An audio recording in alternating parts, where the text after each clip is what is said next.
Bismillahirrahmanirrahim. Assalamualaikum warahmatullahi wabarakatuh. Bismillahirrahmanirrahim. Wassalatu wassalamu ala Rasulillah Habibina Muhammad bin Abdullah wa ala alihi wa sahbihi wa mawala. Subhanaka la ilma lana illa ma 'allamtana innaka antal alimul hakim. Rabbi shrah li sadri wa yassir li amri wahlul 'uqdatam min lisani yafqahu qawli. Alhamdulillah, setelah Ramadan kita lanjutkan kembali kajian kita. Sebelum Ramadan kita sudah tuntaskan fikih ibadah dan kita tuntaskan tentang bab jenazah. Alhamdulillah, dalam runtutan fikih ibadah itu setelah jenazah itu jenazah sudah, zakat juga sudah kita zakat sudah kita tuntaskan, puasa juga sudah kita tuntaskan. Setelah bab zakat itu puasa, setelah puasa itu haji dan umroh. Haji dan umroh nggak usah saya jelaskan karena ini memang baik-baiknya ketika orang yang berangkat umroh dan haji. Nah, setiap kita nanti yang insya Allah dimudahkan oleh Allah untuk berangkat umroh atau haji, pasti nanti dibekali yang namanya dengan manasik haji. Salah satu fikih yang sulit untuk dijelaskan teorinya tanpa praktek itu adalah bab umroh dan haji. Itu sulit, kalau secara teori aja itu kurang kena, harus ada prakteknya. Maka kita lanjut ke fikih berikutnya, yaitu fikih muamalah, yaitu tentang jual beli atau pergaulan sesama manusia. Nah, fikih itu dibagi, kalau disingkat dibagi dua sebetulnya fikih itu. Pertama fikih ibadah, itu tentang dari mulai toharoh, sholat, puasa, zakat, itikaf, janaiz, haji dan umroh. Ada fikih yang sesama manusia atau yang disebut sebagai fikih muamalah. Fikih muamalah ini dibagi lagi, ada fikih waris, ada juga fikih nikah, sampai dengan tentang jinayah. Maka pada program kali ini, setelah pasca liburan ini, kita mulai fikih muamalah tentang transaksi jual beli, apa yang dibolehkan dalam Islam, bagaimana hubungan antar manusia diatur oleh agama Islam. Kitab yang saya pakai kitab dasar saja, yaitu Matan Abi Syuja atau Matan Ghayah wa Taqrib, yang menjadi standar fikih di Indonesia untuk pemula. Nanti ada beberapa hadis dalil yang insya Allah nanti saya juga akan jelaskan. Baik, untuk fikih muamalah ini atau juga sering disebutnya fikih buyu, jual beli, ini berbeda dengan ibadah. Kalau ibadah itu ya luas dan semuanya juga harus ada aslinya. Ibadah itu ada berdasarkan dalil. Kalau muamalah ini adalah semua jual beli hukumnya boleh sampai ada dalil yang mengharamkannya, karena asalnya dalam jual beli itu adalah mubah sampai ada dalil yang mengharamkannya. Lain dengan ibadah. Ibadah itu harus ada nafsnya, harus ada dalilnya. Tapi kalau muamalah ini kebalikannya. Setiap jual beli dalam Al-Quran Allah katakan innamal bai'u antarodin. Setiap jual beli yang tidak ada persengketaan, tidak ada potensi untuk bertengkar di dalamnya, itu dihalalkan. Kecuali kalau jual beli tersebut mengandung unsur-unsur yang memang diharamkan dalam agama Islam, seperti unsur riba, seperti unsur maisir, judi, atau unsurnya adalah gharar. Gharar itu ketidakjelasan. Baik, saya baca bab pertama tentang jual beli. Qala musannif rahimahullah, al-buyu'u salasatu asya'. Jual beli dalam Islam itu ada 3. Pertama, bai'u ainin musyahadatin, menjual barang yang barangnya ada di tempat atau bisa disaksikan. Yang kedua adalah bai'u mausyai'in mausufin fi dhimmah, jual beli yang barangnya tidak ada di tempat atau tidak bisa dilihat, tetapi dia disifati, dibilang sifatnya, dibilang ciri-cirinya. Yang ketiga itu adalah bayu ainin lam tusyahad, jual barang yang tidak terlihat barangnya. Jadi ada 3 jual beli itu. Yang pertama ainun musyahadah, barangnya ada di tempat atau barangnya bisa disaksikan. Maka yang pertama ini fajaizun, hukumnya boleh. Ya, seperti kita jual beli biasa, pasti barangnya ada di tempat, uangnya ada, kemudian barang yang dijual juga ada. Yang kedua barangnya tidak ada di tempat, tapi disifati. Yang kita datang kepada orang, saya jual motor saya, tapi motornya ada di rumah, sementara kita jual belinya di luar rumah. Si pembeli tanya, barangnya mana? Barangnya ada di rumah, tapi nggak dihadirkan. Sifatnya, sebutkan sifatnya itu, warnanya ini, mereknya ini, tahun segini, kondisi seperti ini. Itu sifatnya itu 4. Misalnya 4 yang disebutkan, mereknya dulu. Misalnya Honda, kemudian jenisnya apa, Honda apa disebut, misalnya PCX, tahun berapa sekian, warna apa sekian. Nah, itu barangnya nggak ada. Mana barangnya? Di rumah. Nah, itu bagaimana hukumnya? Dalam fikih Islam disebutkan tergantung. Kalau nanti ketika serah terima barangnya itu sesuai dengan apa yang disifati, maka hukumnya boleh. Tapi kalau saat penyerahan barang tersebut tidak sesuai dengan yang disifati, maka tidak sah jual beli. Yang ketiga, bayu ainin lam tusyahad, menjual barang yang tidak disaksikan, tidak ada dan tidak disifati. Ya, ini yang hukumnya adalah fa ghairu jaiz atau fa batil, maka ini yang tidak sah. Kalau bahasa ulama-ulama Indonesia dulu itu beli kucing dalam karung, tidak terlihat, tidak tahu sifatnya, maka itu yang tidak dianggap sah dan haram. Kalau konteks sekarang beli kripto tuh Pak, kripto, wah itu juga Bitcoin, itu juga barangnya tidak ada, itu aneh. Nah itu yang fatwa dari MUI dan juga Bahsul Masail di Nahdlatul Ulama tidak dibolehkan, karena memang apa, barangnya mana, adanya di dunia digital yang tidak ada.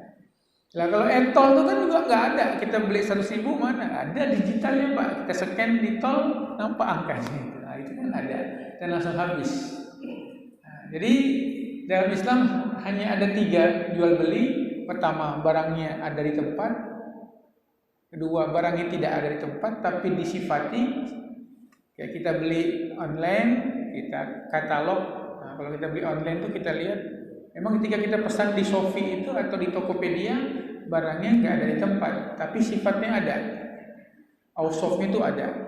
Sehingga ketika kita pesan, kalau datang barangnya sesuai dengan sifatnya itu sah.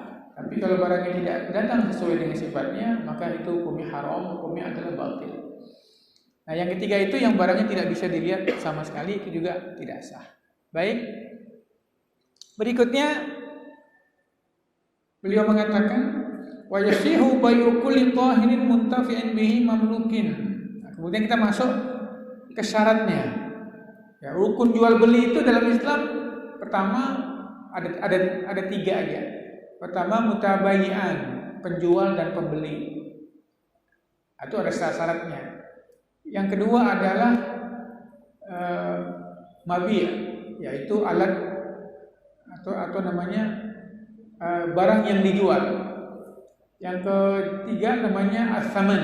Saman itu uang, harga atau uang untuk membeli. Yang terakhir ijab dan qabul. Ijab dari penjual dan qabulnya dari pembeli atau juga bisa kebalikannya.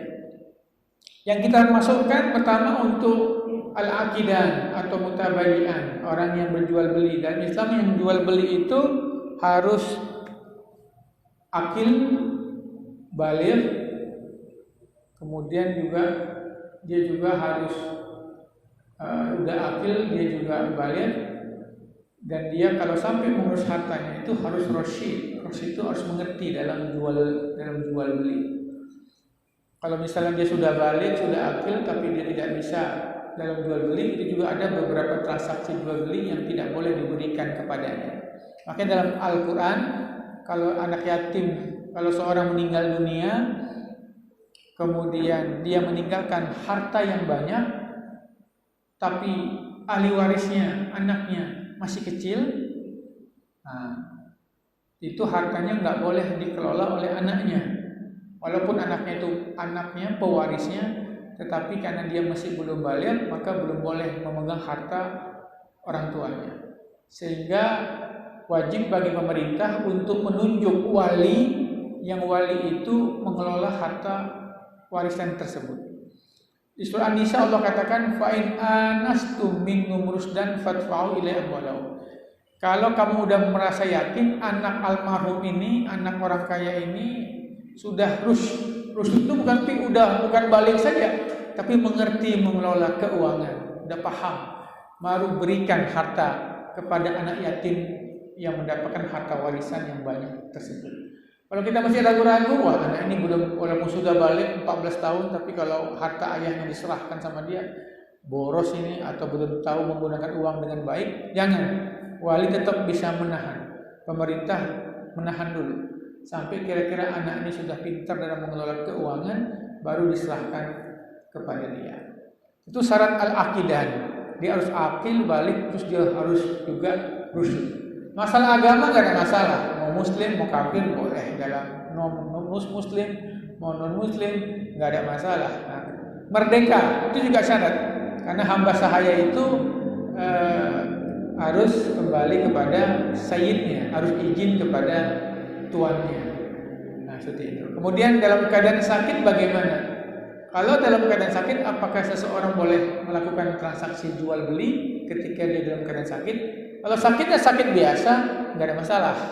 Tapi kalau sakitnya disebut sebagai maradul maut, sakit yang akan mengantarkan kepada kematian, yang kira-kira di sakit ini bakal meninggal, maka dibolehkan tidak melebihi daripada sepertiga dari seluruh hartanya.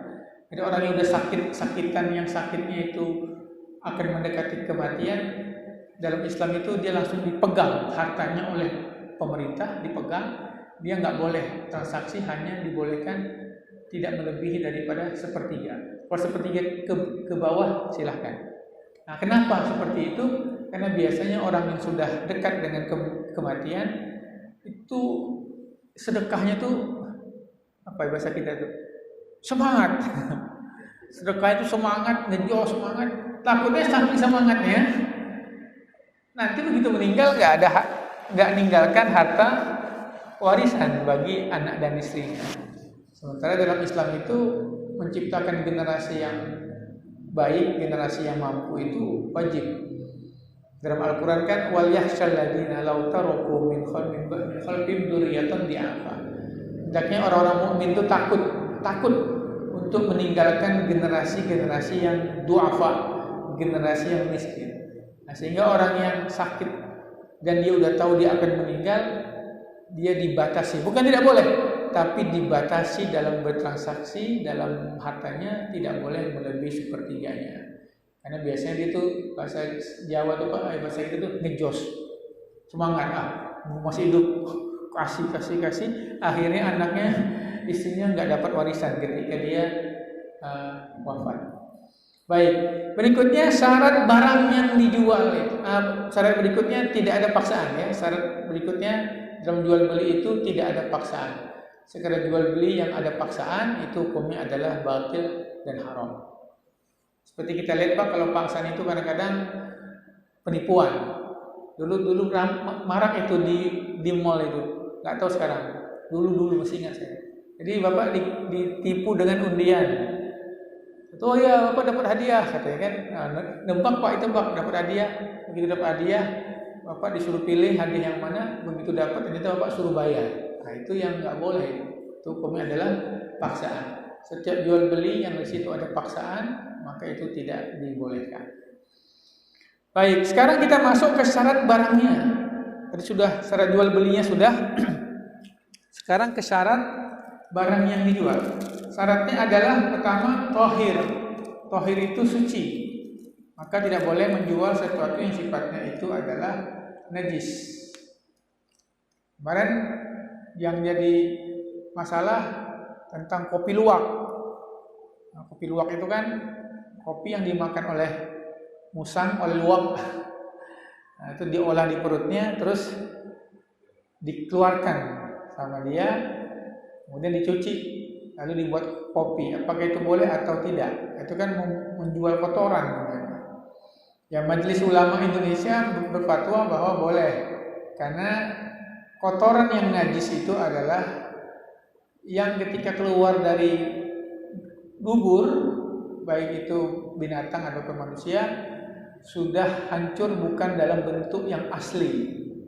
Sedangkan kopi luwak itu ketika keluar dari duburnya musang masih bentuk kopi, masih biji kopinya masih utuh. Tapi hukumnya itu mutanajis. Beda Pak antara benda najis sama benda mutanajis. Kalau benda najis ya dia nggak bisa disucikan.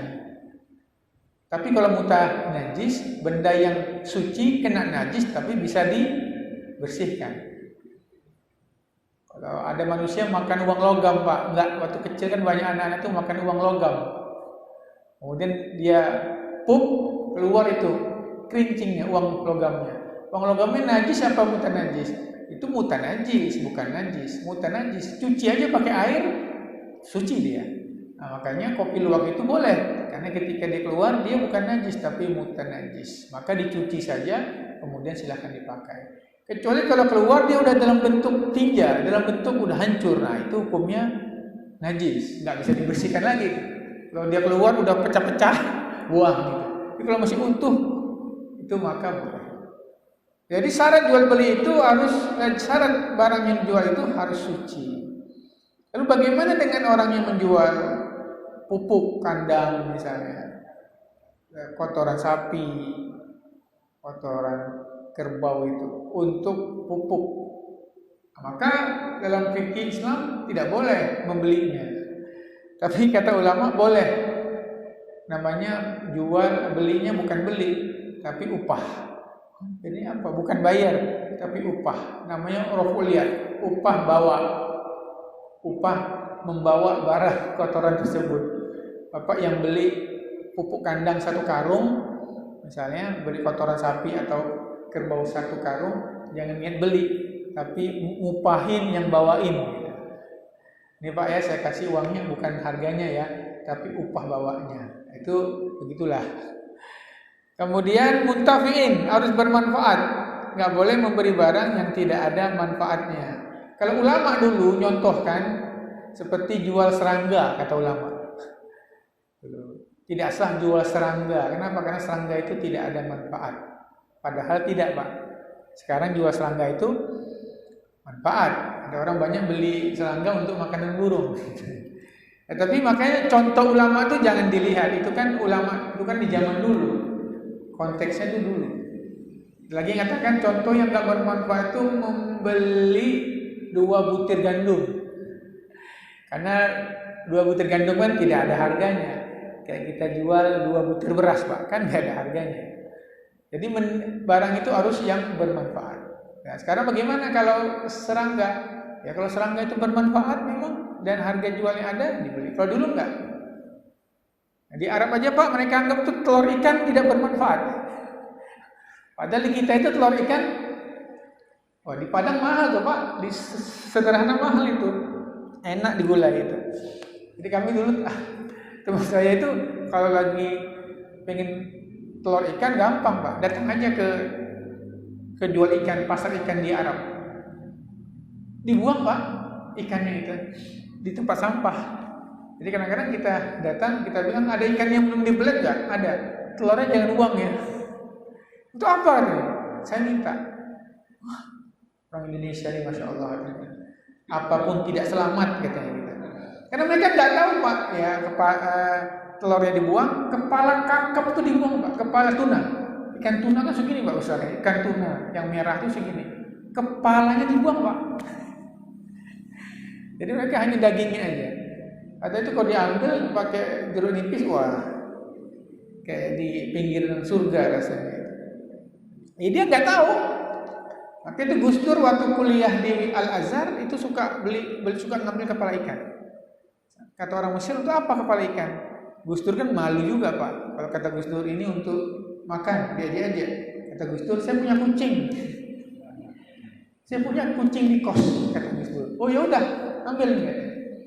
Nah, sama Gus Dur diambil kepalanya, dimasak sama Gus Dur, dimakan tuh sama teman kosnya tuh. Nah, teman kosnya itu anaknya pendiri Gontor Kiai Syukri Zarkashi itu, insyaallah. Kemudian M.H. Najib termasuk itu. Makan kata Gus Dur. Nah, itu akhirnya Gus Dur pindah ke Irak. Jadi nggak betah di Mesir. Bosan, orang pintar gitu Pak ya, bosan dia pindah ke Irak. Nah, akhirnya anak teman-teman dia ini mendatangi toko ikan itu. Terus dia bilang, itu mana Abdurrahman? Biasanya suka ngambil kepala ikan di sini. Oh, udah pindah ke Irak. Oh, kasihan kucing-kucingnya. Oh, kejut. Maksud Anda apa? Loh, dia itu suka ngambil kepala ikan di sini untuk ngasih kucing-kucingnya. Sialan Gus Dur. Kucing-kucing ngasihnya ke teman-temannya. Ada dia makan itu. Gus Dur bandel itu gitu. Sialan, kita dibilang kucing katanya. Gitu kan. Kata yang jual ikannya, ya Allah, kalau dia pergi kucingnya, makan apa kucingnya? Nyata gitu Pak. Nah, mungkin bagi mereka nggak manfaat, bagi kita sangat manfaat. Jadi yang sifatnya bermanfaat itu ya, subjektif lah ya Pak. Maksudnya konteksnya beda. Maka benda-benda yang tidak bermanfaat tidak bisa untuk dijual.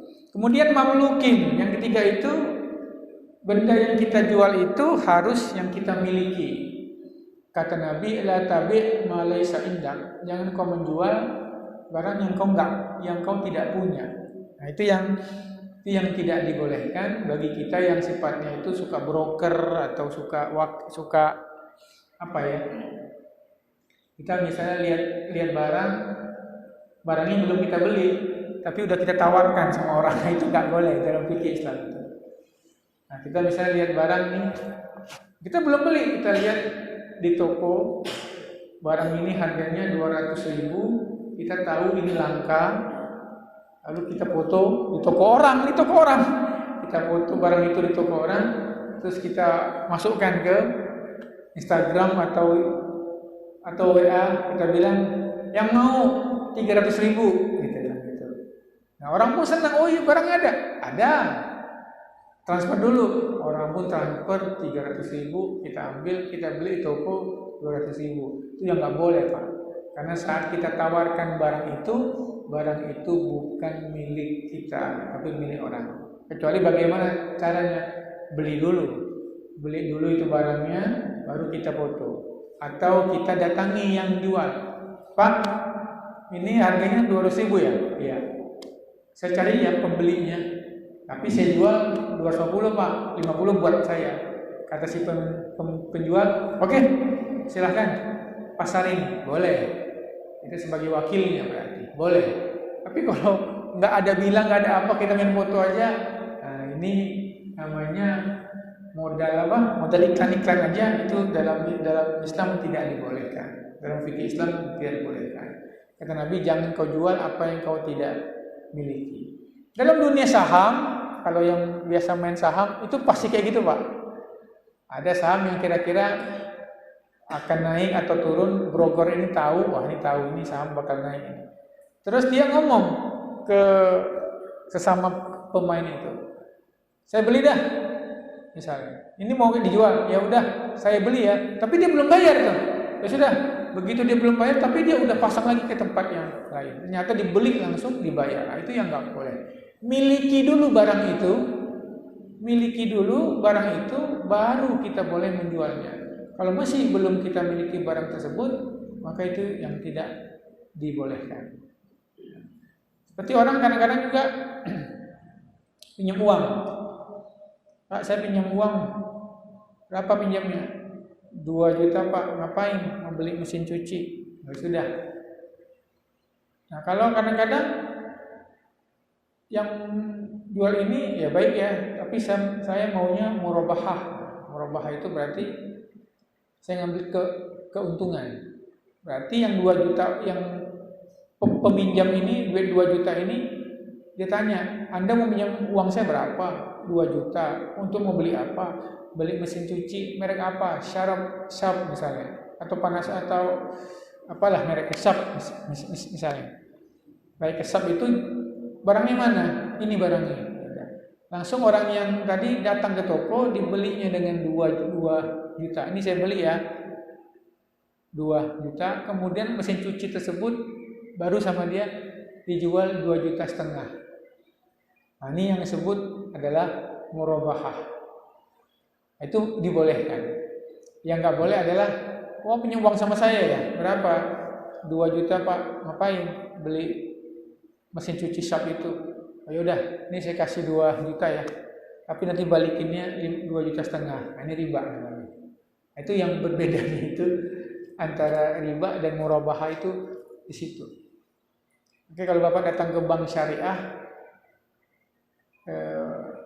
beli 1 unit apapun, motor, mobil ataupun rumah, biasanya bank syariah akan beli dulu.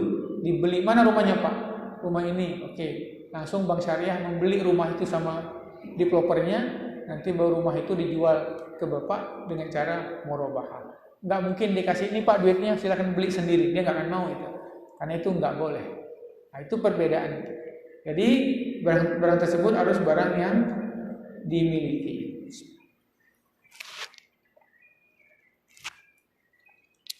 Baik, itu secara umum tentang tentang jual beli. Kita masuk ke pasal yang berikutnya. Pertama, pasalnya itu adalah pasal riba. Nah, kalau jual beli dalam fikih Islam itu, setelah selesai gambaran secara umum, yang dibahas itu langsung masalah riba. Nah, insyaallah waktu yang singkat kita bahas tentang riba. Riba secara bahasa artinya az-ziyadah, atau artinya adalah tambahan.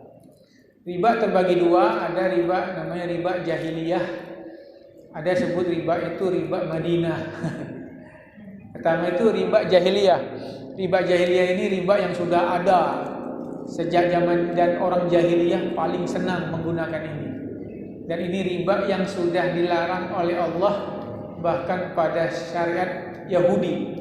Pengharaman riba ini sudah ada sejak Nabi Musa, sudah diharamkan. Tapi tetap orang-orang Yahudi melakukan tersebut.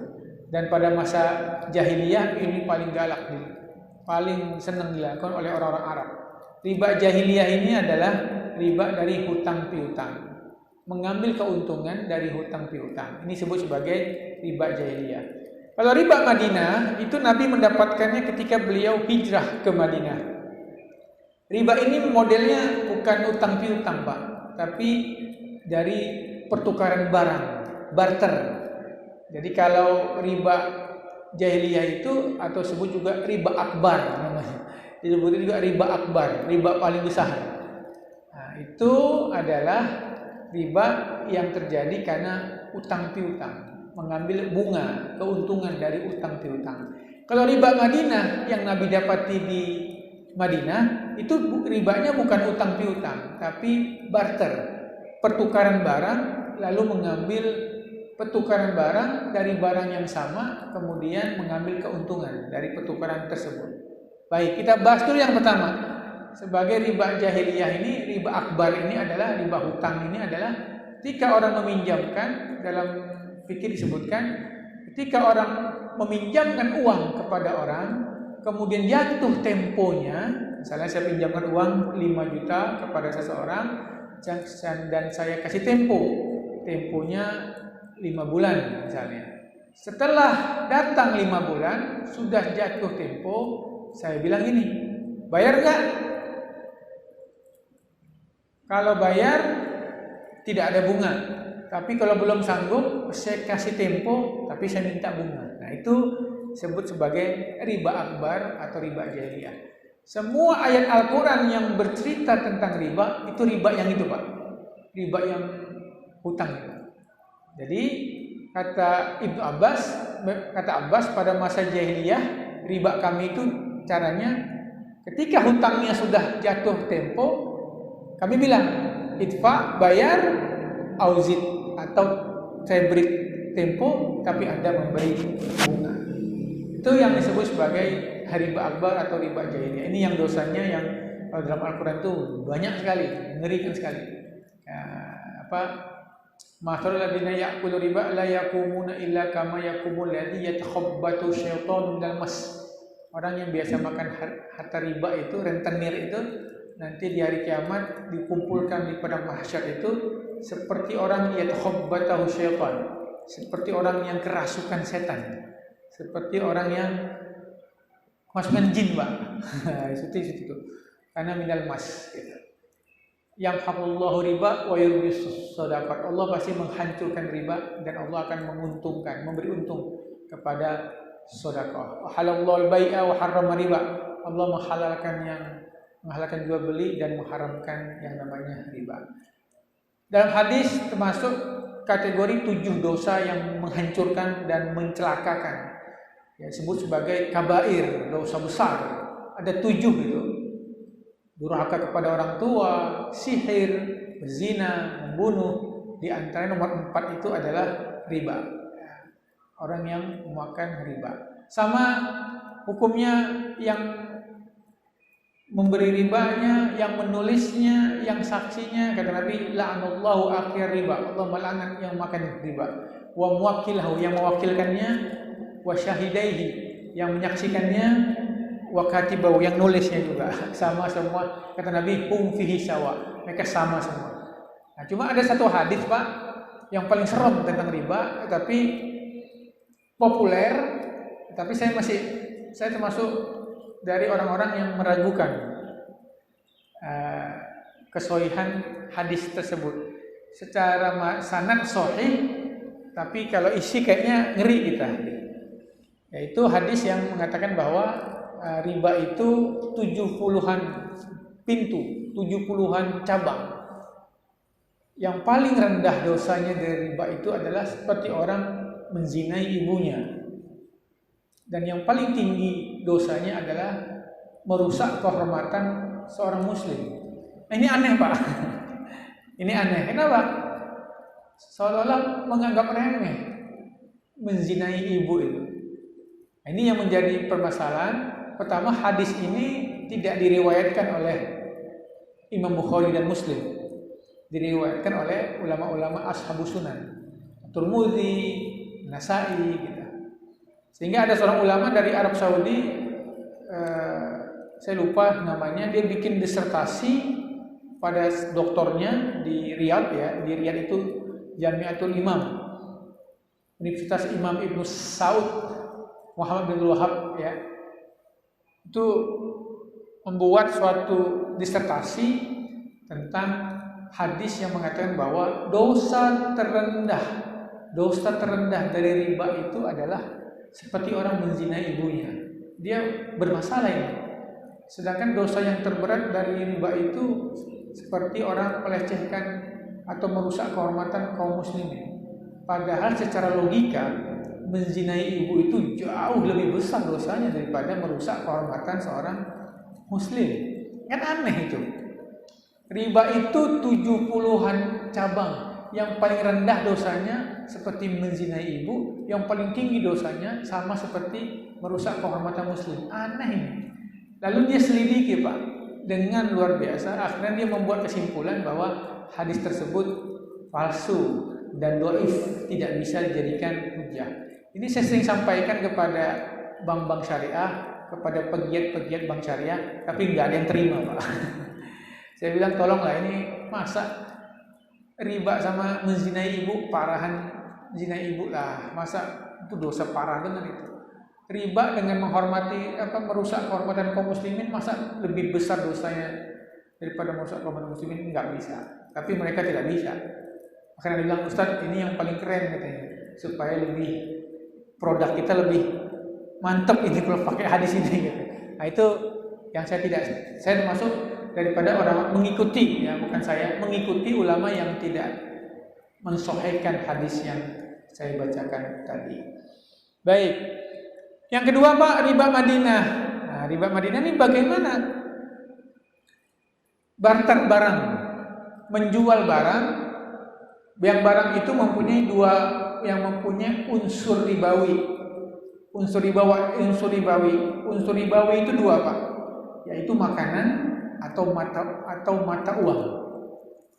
Kalau jual makanan dengan makanan, jenisnya sama, harus sama takarannya. Nggak boleh saya jual saya jual 5 kilo beras Cianjur untuk membeli 5 kilo beras India. Nggak boleh. Saya beli 5 kilo beras Cianjur untuk membeli 6 kilo beras India, beras basmati. Nggak boleh. Karena sama-sama beras, harus sama. Kata Nabi, kalau menjual barang yang unsurnya itu adalah makanan atau unsurnya itu adalah atau mata uang, harus sama. Matalan mislan bimislan, harus sama, tidak boleh. Berarti saya menjual emas Indonesia 1 gram, harus saya ingin membeli emas Dubai misalnya. Saya ingin membeli 1 gram emas Dubai, harus dengan 1 gram emas Indonesia. Kata Nabi, az-zahabu bidhahab, emas dengan emas, perak dengan perak, harus sama. Kata Nabi, nggak boleh beda. Mentang-mentang mungkin emas Dubai itu lebih bagus, saya beli 1 gram emas Dubai dengan 2 gram emas Indonesia. Nggak boleh, karena sama-sama emas. Nggak boleh saya beli beras kampung, saya beli beras pulen. Beras pulen 5 kilo, saya beli dengan 10 kilo beras kampung, beras perak. Nggak boleh, harus sama. Nah, itu yang Nabi dapati di Madinah, Pak. Di Madinah orang menjual kurma buruk dengan kurma bagus, tapi beda timbangannya. Dua gantang kurma bagus, satu gantang kurma bagus dibeli dengan 2 gantang kurma buruk. Itu terjadi di Madinah. Nabi bilang nggak boleh. Kalau kau ingin membeli barang yang sama, harus sama takarannya. Kalau nggak mau, bayar saja pakai dinar, pakai dirham. Kata Nabi seperti itu. Kau beli dulu, kau beli, caranya jangan dibarter. Maka ini yang disebut dengan riba Madinah, riba dari segi barter. Yaitu apa? Kalau dalam fikih Islam, kalau menjual 2 barang yang sama jenisnya, contohnya apa? Emas dengan emas, perak dengan perak. Dalam hadis, garam dengan garam, kata Nabi. Garam sama garam, bahkan tuh saking detailnya Nabi bilang garam dengan garam. Kemudian bur dengan bur, gandum dengan gandum, emas dengan emas, kemudian perak dengan perak. Kata Nabi harus sama, tidak boleh berbeda. Kemudian harus di situ. Tapi kalau misalnya jenisnya beda, menjual perak dengan emas, menjual rupiah dengan dolar, lalu menjual beras dengan gandum. Nah, kata Nabi silahkan berbeda, tapi harus kontan, harus tunai, harus kontan. Nah, kata Nabi harus Nabi sebutnya dan biyadin, harus kontan seperti itu. Nah, makanya kalau kita misalnya beli ke money changer, menukarkan rupiah, ya tentu nggak boleh sama, Pak. Kalau sama ya bank tuh dolarnya, masa beli 1 dolar dengan 1 rupiah, ya nggak mungkin. Masa 100 rupiah kita tukar 100 dolar, ya rugi dia. Boleh beda, tapi harus kontan. Nggak bisa misalnya saya bilang dengan orang misalnya, Pak, saya ada uang tuh di rumah, saya mau beli dolar Bapak. Berapa? Dolar sekarang 16.000. Bapak ada berapa? 100 dolar. Sudah, Pak, saya beli 100 dolar Bapak dengan 1.600.000 yang ada di saya. Baik, tapi bayarnya bulan depan. Nggak boleh, Pak. Harus kontan. Kenapa? Bulan depan bisa beda lagi tuh turun. Nah, Pak, saya beli ya beras Bapak yang 5 kilo dengan gandum saya yang 5 kilo. Tapi bulan depan saya bayar. Nggak boleh. Nah, tapi kalau saat itu juga boleh? Boleh. Itu ya, Pak. Jadi 2 benda ribawi, yaitu makanan dan juga mata uang. Emas dan perak juga termasuk. Terus kata ulama, kalau barangnya itu bukan barang riba, itu mah bebas. Baju kan bukan barang riba, HP itu bukan barang riba. Mau jualnya bagaimanapun terserah. Bapak mau tukar HP apa yang paling mahal Pak? Apple Bapak ya. Bapak punya HP Apple, tukeran dengan Oppo saya. Boleh, terima kasih. Nggak ada riba di situ. Nggak ada masalah karena ini bukan benda riba. Nah, Bapak bilang, Ustaz, Oppo Ustaz saya tukar dengan mobil saya kebanyakan mobil udah di rumah, nggak cukup garasi. Udah HP Ustaz saya jual saya tukar lah dengan Innova saya. Terima kasih. Boleh, nggak ada masalah. Karena itu bukan barang riba. Nah, dari sinilah beberapa ulama yang membolehkan kredit motor itu Pak. Kredit mobil itu dibolehkan itu seperti itu. Karena mobil bukan barang riba. Kecuali kalau dia pinjam uang tunai dulu. Uang tunainya dia punya uang ke rentenir, Pak pinjam uang 100 juta saya mau beli mobil, itu lain cerita itu. Tapi kalau dia langsung ke dealernya, Pak saya mau beli, kita ngajukan leasing ke FIF atau ke Adira misalnya, saya mau beli mobil nih Innova 370 juta. Ya udah kata Adira, berarti beli mobil Bapak kami beli Pak, mobil yang itu kami beli terus kami jual Bapak, kami ngambil untung. Ya untung lah Pak, jelas 3 tahun kami ngambil untung kami 150 juta Pak. Berarti harganya 520 juta dicicil selama 5 tahun. Boleh, itu namanya murabahah. Nah, dalam bank itu ada yang bolehnya seperti itu. Karena itu adalah kita beli mobil yang bukan masuk barang ribawi. Baik, singkatnya ingin saya jelaskan kalau masalah riba utang sudah jelas. Kalau masalah riba Madinah itu adalah pertama, barangnya itu barang ribawi. Barang ribawi itu ada 2, mata uang, emas perak, uang kertas. Keduanya adalah makanan, minum termasuk, teh termasuk. Nah, itu bagaimana kalau menjual barang yang sama jenisnya, emas dengan emas, perak dengan perak, beras dengan beras, gandum dengan gandum, air dengan air, kata Nabi Pak, air dengan air, garam dengan garam. Kalau barter, ya, saling tukar, itu harus sama kadarnya, takarannya, tidak boleh lebih satu dengan yang lainnya. Kalau emas Dubai dengan emas Indonesia itu sama, itu satu jenis. Kalau uang bagaimana? Ya rupiah dengan rupiah satu jenis. Rupiah dengan dolar beda jenis. Nah, makanya nggak boleh Pak hari-hari Lebaran itu jual uang baru itu. Uang baru kita jual 50.000 dengan uang buruk 60.000, nggak boleh, itu riba namanya. Itu tidak dibolehkan. Baik. Kalau lain jenis bagaimana? Rupiah dengan dolar, gandum dengan beras, teh dengan garam. Nah, itu boleh berbeda. Bahkan bukan boleh, harus beda itu. Tapi harus kontan. Nah, kalau barangnya bukan barang riba, baju dengan baju, motor dengan motor dengan uang, baju dengan uang, itu silakan. Mau berapapun kelebihannya, mau ngutang, mau kredit, mau apapun, tidak ada permasalahan di dalamnya. Tersisa satu masalah terakhir Pak. Pinjam uang di bank itu apakah termasuk itu kategori riba? Pinjam uang di bank, kita pinjam uangnya 100 juta, nanti bank bilang berapa tahun, 5 tahun dikenain bunga, ujung-ujungnya kita bayar itu 160 juta. 60 juta itu sebut adalah bunga. Dalam masalah ini mayoritas ulama seluruh dunia itu memang menyamakan antara meminjam uang melalui rentenir dengan bank itu hukumnya sama. Karena ada kelebihan di situ. Tetapi ada beberapa gelintir ulama yang mengatakan beda antara pinjam dengan bank atau pinjam pada masa Nabi sallallahu alaihi wasallam. Saya hanya kasih pencerahan. Pertama adalah zaman Nabi itu kalau pinjam dinar dirham wajar, karena harga emas itu kuat, tidak akan turun.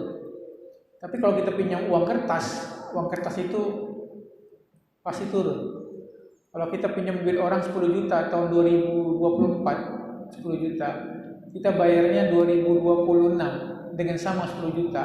itu beda Pak katanya. Karena uang kertas pada saat 2024 sama saat 2026 kualitasnya itu beda. 4 tahun lalu duit 500.000 itu bisa beli beras 50 kilo Pak. Tahun sekarang 500.000 nggak bisa beli beras 50 kilo, hanya dapat 25 kilo. Jadi kalau orang pinjam uang kertas itu, kalau nggak pakai bunga, yang minjem untung, yang minjemin rugi dia pasti. Nah, lain dengan dia pinjam emas. Kalau kita pinjam emas sama orang tahun 2024 kita pinjam emas, anggaplah 10 gram. 2 tahun kemudian 2026 kita bayar juga dengan 5 gram. Untung dia, karena harga emas pasti akan terus naik. Nah, ini ada beberapa ulama tidak menyamakan meminjam uang di bank itu dengan di rentenir. Yang kedua, kalau kita pinjam di rentenir 100 juta dikasih sama dia 95 juta. 5 juta yang mana Pak? Administrasi. Tapi kalau kita punya uang di bank 100 juta dikasih ke kita 95 juta. 5 juta yang mana Bang? Untuk asuransi Pak. Sehingga keuangan kita dijaga. Sehingga kalau orang meninggal sebelum hutangnya lunas akan dibayar oleh asuransi. Kalau minjam sama orang rentenir nggak akan ada. Yang ketiga, kalau rentenir itu nggak peduli kita bayarnya mampu atau tidak mampu, nggak peduli. Yang penting ada agunan, ada jaminan, malah disikat. Ya sih, begitu nggak bayar langsung dijual. Tapi kalau bank tidak, dia lihat slip gaji, dia lihat kemampuan. Kalau nggak mampu dia akan tolak. Nah, itulah perbedaan. Maka ada beberapa ulama, diantaranya Mufti Mesir dulu Syekh Tantawi membolehkan. Padahal kita ada juga beberapa ulama termasuk Pak Quraisyab dan Gus Bahak kalau nggak salah, ya dibilang beda lah kalau pinjam zaman Nabi dengan dinar dirham itu dengan pinjam uang kertas itu jelas beda. Kalau kita minjam uang 100 juta apalagi tempo 10 tahun, kalau bayar dengan uang itu pasti rugi yang meminjamkan. Ya, tapi untuk kehati-hatian memang lebih baik adalah kita tidak melakukan. Nah, yang paling sering dibahas itu tentunya adalah jangan menghutang kalau dalam keadaan kita tidak terlalu membutuhkan. Sehingga Nabi selalu mengajarkan kita doa habis sholat subuh, Allahumma inni a'udzubika minal ajzi wal kasal wa minal jubni wal bukhul wa min ghalabil daini wa khanil rijal. Dia kata, ya Allah, aku berlindung padamu dari gemar berhutang. Nah, itu Nabi bilang seperti itu. Karena kita kadang-kadang untuk kebutuhan yang sifatnya enggak perlu aja kita pinjam, kita ngutang sana sini, itu justru malah membuat kita terjerat dalam hutang. Baik, saya kira udah jam 6 kurang, mungkin ada yang mau kita diskusikan tentang fikih muamalah ini. Silakan Pak.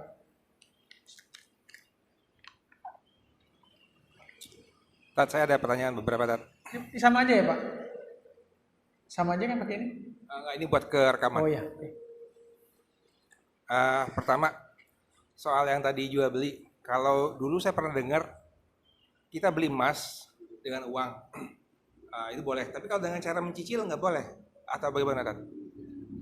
Beli emas perhiasan. Ya. Terus Pak, ada lagi? Kemudian kalau ada yang pinjam uang ke kita, seperti yang tadi Ustaz bilang, dia minjamnya tahun 2010 misalkan. Minjem duit 2010 10 juta. Terus nanti saya balikinnya, nah kita tahu nih orang itu nggak istilahnya kurang mampu lah. Cuman pada saat itu kita bilang, Pak, kalau gitu kurang mampu, gimana kalau nanti Bapak balikinnya berdasarkan harga emas. Ini katakanlah 10 juta di tahun 2010, harga emas berapa, nanti tahun 2020 dia bayar berdasarkan harga emas saat itu. Nah, itu gimana, Tat? Itu dulu, Tat. Beli emas dengan cicil, emas kan zahab ya, emas, kemudian kita beli dengan uang. Uang itu juga ulama fikih sekarang, ya zaman Nabi nggak ada uang kertas ya Pak. Ulama sekarang menganalogikan uang kertas itu dengan emas sama. Sehingga hukum zakat, hukum wakaf berlaku. Apa yang berlaku dengan emas berlaku dengan uang kertas. Dalam wakaf, dalam juga zakat gitu. Walaupun itu dikritik Pak. Karena memang dulu kan itu mekanisme bank kan, Bapak nitipkan emas ke bank, baru bank ngasih uang kertas. Dulu kayak gitu Pak. Di Bank Dunia gitu dulu. Akhirnya kan dihapuskan. tanpa ada emas pun uang bisa dicetak. Itu gilanya Yahudi itu ya. Kalau dulu enggak. Dulu itu kan, ya saya cerita sedikit lah ya tentang uang kertas itu.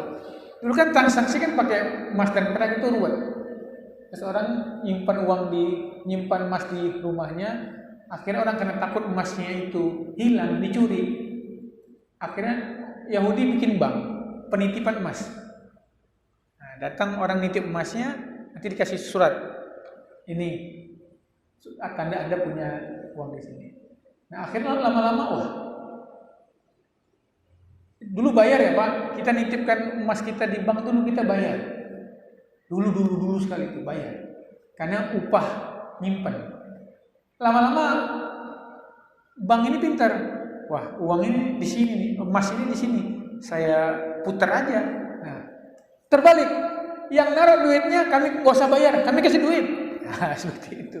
Nah, itulah permulaannya. Akhirnya ketika kita ngasih uang, kita nitipkan emas, kita dikasih uang kertas. Awalnya kayak gitu, sekarang enggak. Sekarang tanpa emas pun uang cetak aja silakan. Tapi hati-hati nyetaknya, lihat daripada inflasi tentunya. Lihat barang pemerintah juga kayak Bank Indonesia mencetak duit itu hati-hati. Kalau kebanyakan uang bahaya. Kalau kebanyakan uang dari barang bahaya, jatuh nilai uang itu. Gitu Pak. Baik. Kalau misalnya kita beli emas dicicil, baik. Berarti kan uang itu kan sama dengan emas. Berarti itu namanya beli emas dengan emas. Nah, itu kata Nabi kan harus sama. Oke lah, emas sekarang misalnya 1 gramnya 1 juta. Kita beli dengan 1 juta. Sah karena sama. Terus Nabi bilang harus yadan biyadin, harus kontan. Nah, ini kan cicil. Ini yang tidak boleh.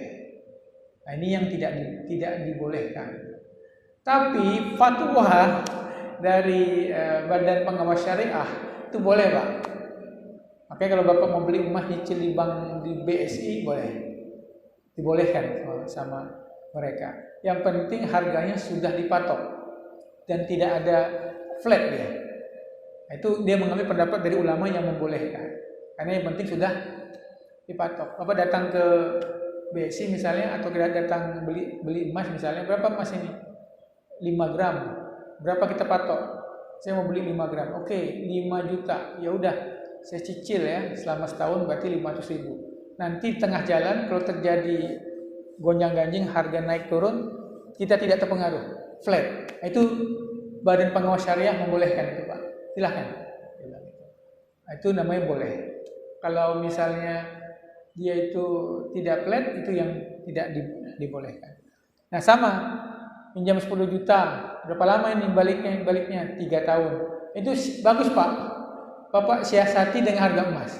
Itu baik itu. Itu caranya supaya kita tidak rugi satu dengan yang lainnya. Kalau Bapak misalnya udah nanti ganti 13 juta ya. Siapa tahu kan 3 juta ini kan rupiah kan jatuh terus ini, gitu kan? Ini takutnya riba, Pak. Nah, tapi dengan cara yang pintar kita bilang ya sudah. Anda pinjam 10 juta. Kita lihat ya, 10 juta nih saat ini kalau beli emas berapa dapatnya? Oh, dapat 10 gram. Sudah.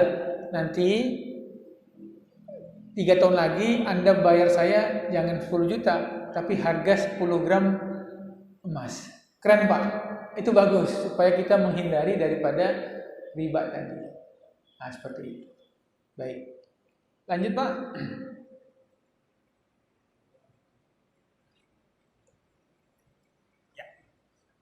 Pak Mati, kalau sistem ijon sebenarnya boleh nggak ya? Karena kan itu kan spekulatif ya, ijon. Apa tuh Pak yang nggak tahu? Ijon itu kayak misalnya kita nanam sengon baru segini udah dibeli dulu, dia panennya nanti kalau udah gede. Oh, Terus kayak mangga baru bunganya keluar udah dibayar dulu gitu. oh iya, menjual pohon ya Pak, buah. Ya, dalam syariat itu dibolehkan Pak menjual buah. Syarat pertama adalah sudah nampak solahnya. Solah itu sudah nampak kematangannya, yang kira-kira sudah jelas. Gitu. Yang kedua syaratnya harus syarat kotak. Kotak itu diboking Pak. Misalnya saya kalau zaman Nabi itu dicontohkan kurma. Kurma itu kalau dia sudah ada budu solah. Solah itu kalau kurma itu kan dari pentil hijau. Nah, dia udah nampak Pak. Terus dia berubah jadi berwarna merah kayak pinang. Nah, kalau sudah kayak gitu, itu sudah nampak matangnya. Kalau masih serbuk bunga-bunga, belum boleh. Nah, tapi kalau dia sudah nampak dan kira-kira kita yakin dia akan berbuah, itu boleh mulai dijual dan dengan syarat kita sudah memboking. Nama itu kotak, bisyartil kotak. Kita datangi kurmanya, kita lihat udah semua kurma yang ada di pohon ini udah saya beli, boleh. Sehingga nanti ketika dia kurma itu dan kurma itu pentil hijau dulu, namanya itu balah, Pak. Setelah itu dia terus didiamkan menjadi warna hijau, didiamkan lagi dia berwarna merah seperti pinang, namanya busur. Didiamkan lagi dia lama-lama jadi warna coklat sawo, terus basah, namanya rutop. Didiamkan lagi jadi kurma. Terakhir itu ya kurma itu. Nah, kita boleh beli itu ketika dia masih sudah warna-warna hitam, merah, itu sudah yang dimakan walaupun sepet, tapi itu udah dianggap sudah mulai tampak, Pak. Nah, mangga juga gitu. Mangga atau rambutan kira-kira kalau kita lihat sudah ada hijau, sudah ada hijau-hijaunya, kita boking satu pohon itu hukumnya dibolehkan. Nah, nanti apakah setelah itu ternyata kena banjir, kena angin, kena apa, tahu-tahu sisa sedikit, nah itu boleh kita mengembalikan. Tapi wajib kita boking dulu. Kalau masih masih bunga ya, itu belum. Harus minimal sudah ada. Tentunya ikut konteks masing-masing, Pak. Kalau yang tadi bilang pohon yang pertama tadi, hijauan tadi, kalau memang kira-kira setinggi gini ya, Pak, itu sudah diyakini akan terus bisa berkembang, silakan. Boleh hukumnya. Dua apa syaratnya? Udah nampak kematangannya untuk dia jadi. Kedua harus diboking satu pohon tersebut. Ya, boleh Pak hukumnya. Lanjut. Kalau begitu, kalau misalkan jual beli kucing yang masih dalam hamil itu gimana ya, Tat? Kucing dalam? Kucing nih, bagus kucingnya. Masih hamil tapi belum punya anak, tapi anak udah di-booking. Nanti kalau lahir? Enggak. Belum, itu masih dalam beli benda yang akan lahir, enggak boleh untit. Tapi beli aja induknya. Udah anaknya kan udah langsung buat kita. Atau dinaikkan harganya karena mungkin ada bunting di situ. Ya kita niatkan beli induknya, jangan beli yang akan lahir itu tidak dibolehkan. Nah, tidak dibolehkan. Karena termasuk adalah gharar yang tidak jelasan. Lanjut Pak. Nah, ini juga Tat. Kemarin itu saya pernah baca kalau ada beberapa ulama yang ini soal jual beli dan makan Pak Tat ya.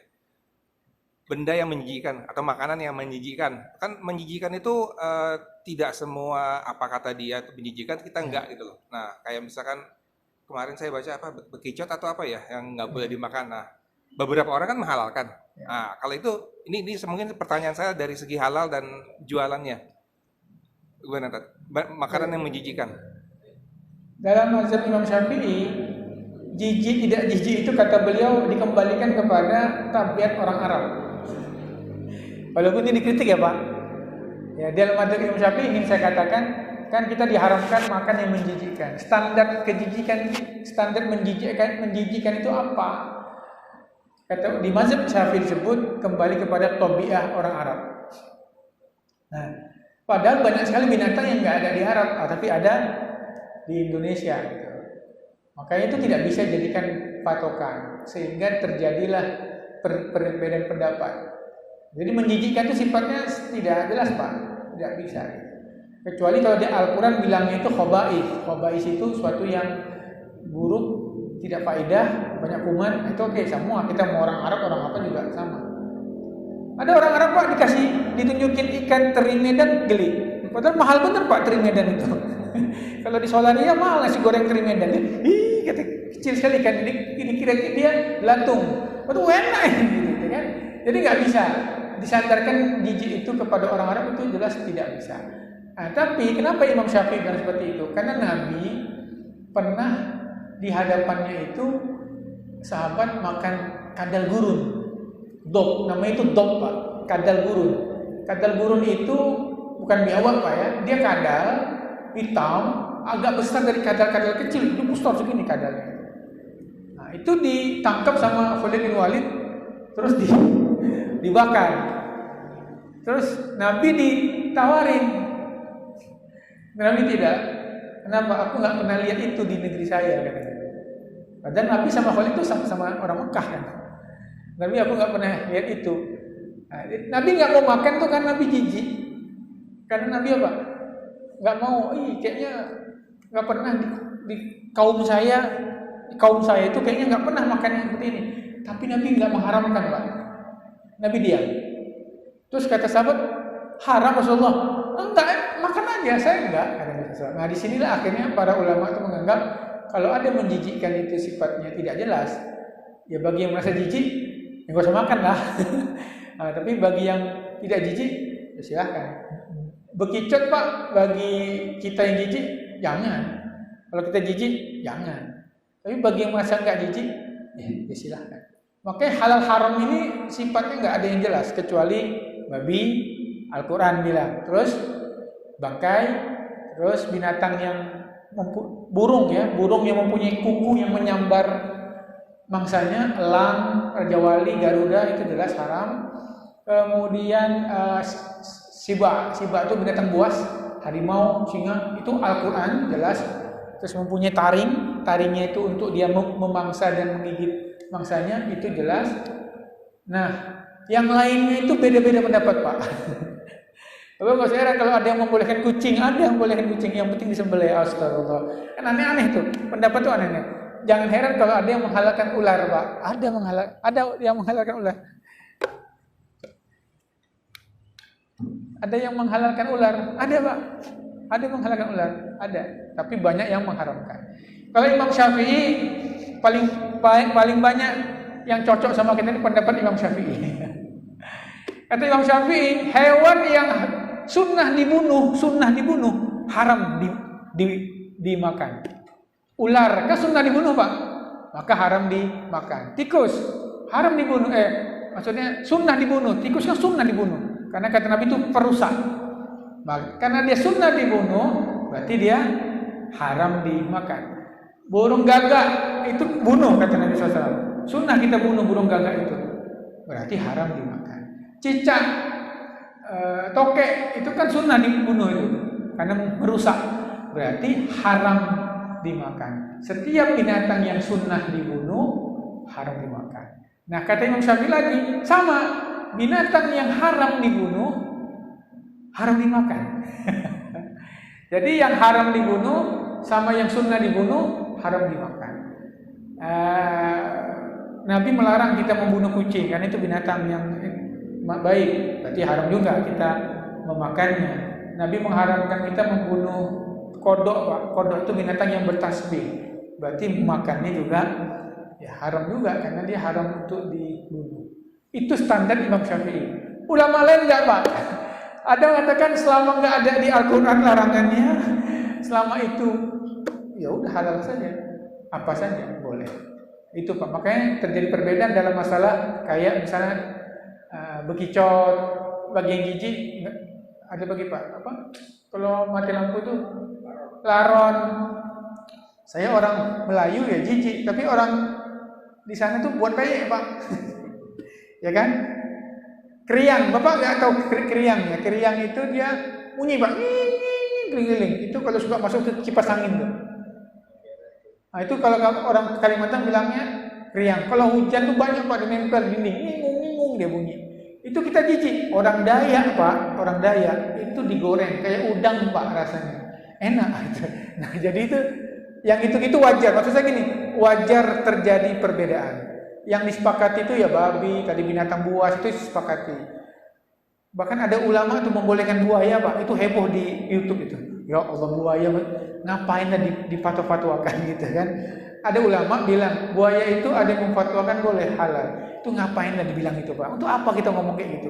Tapi memang faktanya memang adalah seperti itu. Gitu.